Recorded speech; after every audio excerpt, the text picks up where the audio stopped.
हकीकत बात यह है कि इंडिया की टीम का इस वक्त एशिया में किसी से कोई मुकाबला ही नहीं है। दूसरी बात, वो दुनिया की टॉप की T20 रैंकिंग की टीम है। इंडिया लग रहा है। हाँ। दिल डर लग रहा है थोड़ा सा यार।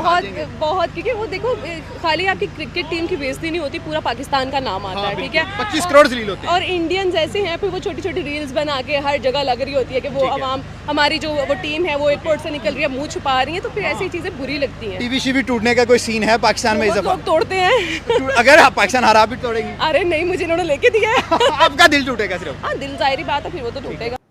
अमित शर्मा का देखिए बिल्कुल सही सवाल है। मुझे नहीं लगता कि जिस अप्रोच के साथ बैटिंग कर रहे हैं इस अप्रोच के साथ इंडिया अंडर प्रेशर आएगी, उनकी बॉलिंग लाइनअप अंडर प्रेशर आएगी। बड़ा जरूरी है कि साइम के रन्स करने, शॉट सिलेक्शन बेहतर करनी ऊपर से, और फखर पे अभिषेक और बला है भाई। बुमराह एज अ बॉलर, ठीक है। वो भी काफी क्रिकेट को फॉलो करती है लड़कियां, बड़ा कम करती है, लेकिन आपका नॉलेज देख के लग रहा है भाई थोड़ा थोड़ा फॉलो करती है। क्या ये शॉट है अगेंस्ट बुमराह और पांड्या और वरुण, ये तीन बॉलर आप टारगेट करें, क्या उनके खिलाफ ये शॉटें लगेंगी? किसी से भी आप पूछेंगे तो वो बोलेंगे यार मुश्किल है। इंडिया अभिषेक प्राइम फॉर्म में है, उसके बाद शुभमन गिल है, उसके बाद आप बॉलिंग बैटिंग देखी हुई है।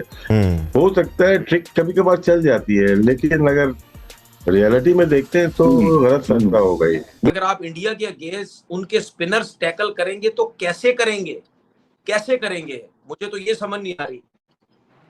6 ओवर के बाद कैसे टैकल करेंगे? वो तो इस तरीके से जिस तरह हारिस ने दोस्तों, एशिया कप 2025 में भारत और पाकिस्तान की क्रिकेट टीमें जो है आमने सामने होगी, और ऐसे में दोस्तों मैच शुरू होने से पहले ही पाकिस्तानी मीडिया रोने लग गई है, और तनवीर अहमद से लेकर तमाम पाकिस्तानी मीडिया पे एक ही खबर चल रही है कि भारत की इतनी खतरनाक टीम है, रैंकिंग में जो है नंबर 1 पे है, उसके बल्लेबाज नंबर 1 रैंकिंग पे हैं, ऑलराउंडर की भरमार पड़ी हुई है।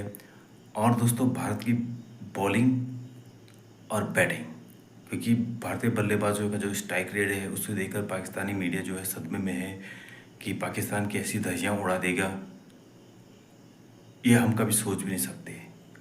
तो दोस्तों पाकिस्तानी जो मीडिया है मैच से पहले ही भारतीय टीम से काफ़ी डरी हुई है, जब मैच होगा तो इनका क्या हाल होगा। तो दोस्तों वीडियो के माध्यम से देखिए पाकिस्तानी मीडिया और तनवीर अहमद क्या कह रहे हैं, चलो आइए देखते हैं। प्राइम फॉर्म में है, उसके बाद शुभमन गिल है, उसके बाद आप बॉलिंग बैटिंग देखी हुई है। हो सकता है ट्रिक कभी कभार चल जाती है, लेकिन अगर रियलिटी में देखते हैं तो गलत फैसला होगा ही। आप पाकिस्तान ने आइडियल बॉलिंग अटैक खिलाया नहीं खिलाया, हम आते हैं इस पॉइंट पे। अहमद कुछ कह रहे हैं आप? हाँ, मैं एग्री आपसे इसलिए करूंगा कि देखें बड़े मैच के अंदर प्रेशर बहुत ज्यादा होगा, तो बड़े बड़े जेन्युइन बॉलर्स जो है ना वो अपने पैरों में मारने लग जाते हैं। yes. तो कहीं ये ना हो कि वो प्रेशर और वो जो, क्योंकि एक दूसरे की आवाज नहीं आ रही, तो ये ना हो कि वो जो एक ही ओवर है वो मैं मैच में काफी पीछे ले रहे हैं शुरू के। सिक्कू भाई, एक और सवाल बैटिंग ऑर्डर से मुतालिक और पाकिस्तानी बैटिंग से मुतालिक। हारिस रऊफ को आज हमने प्रमोट किया, वो तीसरी नंबर पर आए, उन्होंने डिलीवर किया, 66 रन बनाए। हारिस रऊफ को आपकी क्या एडवाइस हो, मोहम्मद हारिस को आपकी क्या एडवाइस होगी? क्या उनको इसी तरह खेलने दिया जाए, अपने आप को एक्सप्रेस करने दिया जाए, या उनको कहा जाए कि बेटा थोड़ा सा सेटल डाउन हो जाओ, जैसे राशिद भाई कह रहे थे ओपनर्स को कि आप 1-2 ओवर खेल सकते हैं, इजाज़त होती है 1-2 ओवर सेटल होने की, क्योंकि आज भी आपने देखा जहां सेटल हो गए वहां पर बल्ले पर आना शुरू हो गई थी बॉल।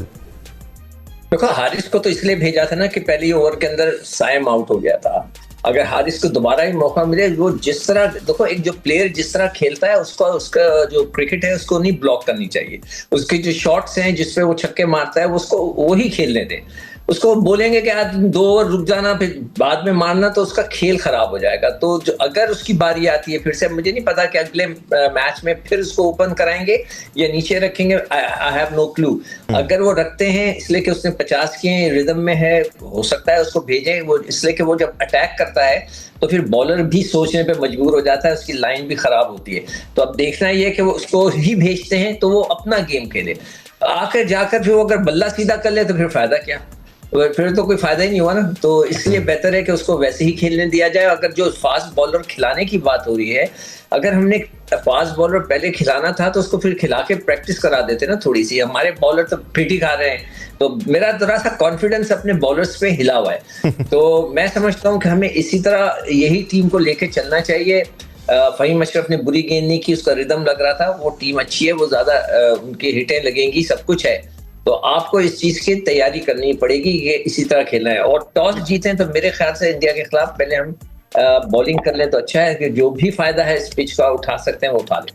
चलो एक सवाल और बनता है इस पे कि फखर जमान का क्या स्टेटस है? मैं आ रहा था इसी पे क्या नहीं मैं आ गया, पहले आ गया। बिल्कुल सर, 100 बिस्मिल्लाह।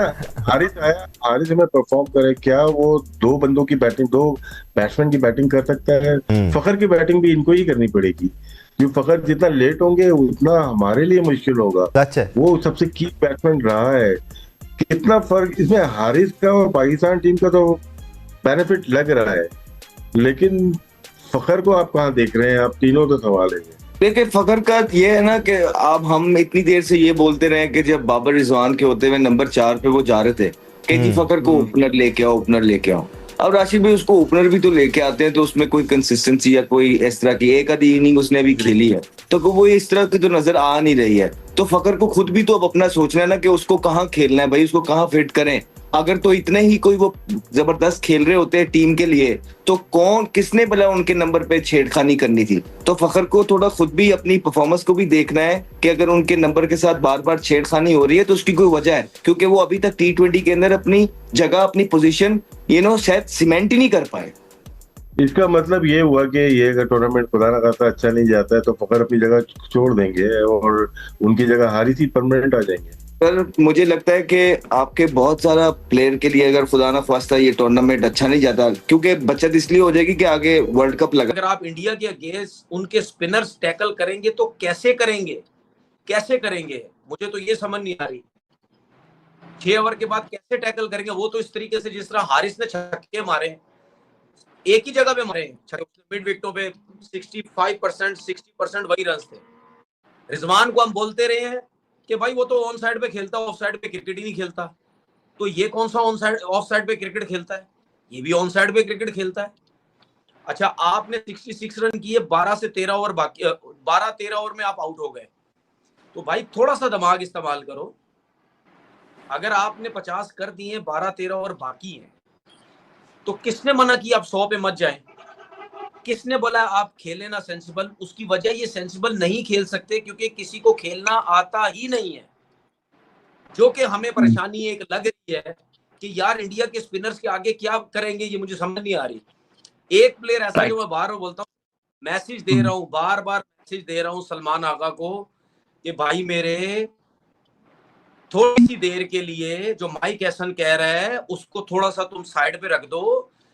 तुम स्ट्राइक रेट वाले प्लेयर नहीं हो, सेंसिबल खेलो, बाकी जो खेलने वाले उनको खेलने दो। आप सेंसिबल खेलो, मैच लेके चलो, 20 ओवर बहुत होते हैं। आप स्पिनर को भी बेहतर खेलते हो, डाउन द विकेट निकल के एक्स्ट्रा कवर हर